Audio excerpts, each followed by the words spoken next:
Welcome back to WagerTalk.com. I'm Marco D'Angelo, joined by the Sports Cheetah, Preston, and Bryan Leonard. We're going to talk about, look at that, Golden State and San Antonio again, only this time it's Sunday and it's in San Antonio. Now, we got a lot of variables that we don't know. Obviously, anytime we talk San Antonio, as we were talking during the break, you don't know what Popovich is going to do. The fact that we don't know the outcome of Thursday night's game when these two meet in Golden State is also a big factor, because if somehow San Antonio beat Golden State in Golden State, then Golden State has really nothing to play for. Because if they lose one to Memphis and San Antonio wins out, they get the 1 seed. The Spurs get the 1 seed. So actually the Warriors, despite this crazy season, I wanted to jump in, they actually haven't locked up the 1 seed yet.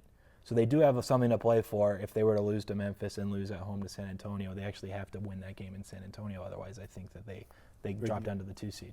Yeah, that's kind of amazing to think that will happen. But if it does, if for some reason they do have a loss before we get into Sunday, because they have to run the table to break the record. To break the record you still for lose history. One and tie it. If that's the goal, if any type of goal for them. Yeah, but Kerr's getting a lot of heat on Twitter about chasing this record, and because the team's not playing well. And you talked in the last video, you see reasons why the team's not playing with guys coming back into the lineup and everything.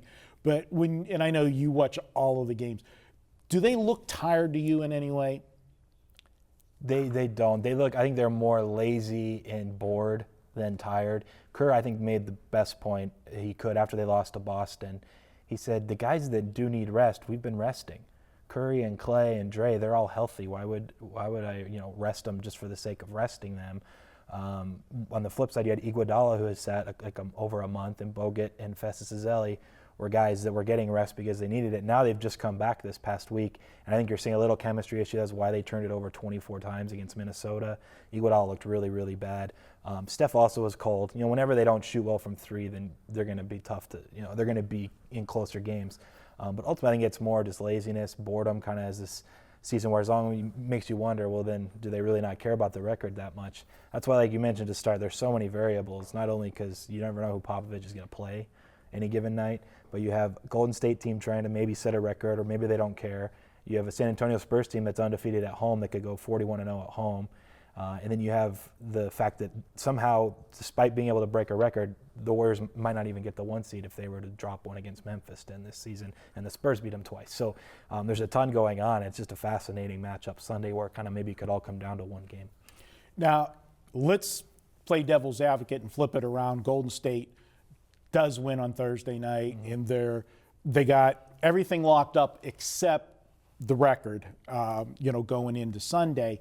Do you see this game as the last time they played in San Antonio, the Spurs played like they were trying to send a message. They really wanted that game. They played intense defense in that game. It was a very low-scoring game. Now, if they don't have that same intensity, do you see a higher-scoring game where, because nothing to play, not getting injured, just, having fun, do you see like an NBA game where, lack of defense there, where you might get some line value based on the last time with the total? There's so many games out there to bet, and with baseball season now, I don't like to force things.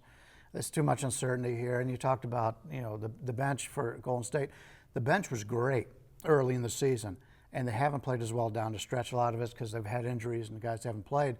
But there's been times where the starters would come out, and he would like to rest them, put the bench in, and the bench would struggle, and starters would have to go back in again. So right now, Golden State's a team that, to me, I don't know if they're tired or what it is, but they obviously haven't been playing well. I mean, just look at how they've been covering the spreads. We all know it would come back to them, and eventually at the end of the year, they'd be overpriced. But this is a team right now that's somewhat struggling going into the playoffs. But if you get Golden State going for the record, and you get San Antonio going for the undefeated home court, and they both play the starters, this would be one hell of a game. Yep. Yeah. It's ifs, though. But you're going to sit on the sidelines and enjoy it as a fan. That's right. All right, guys.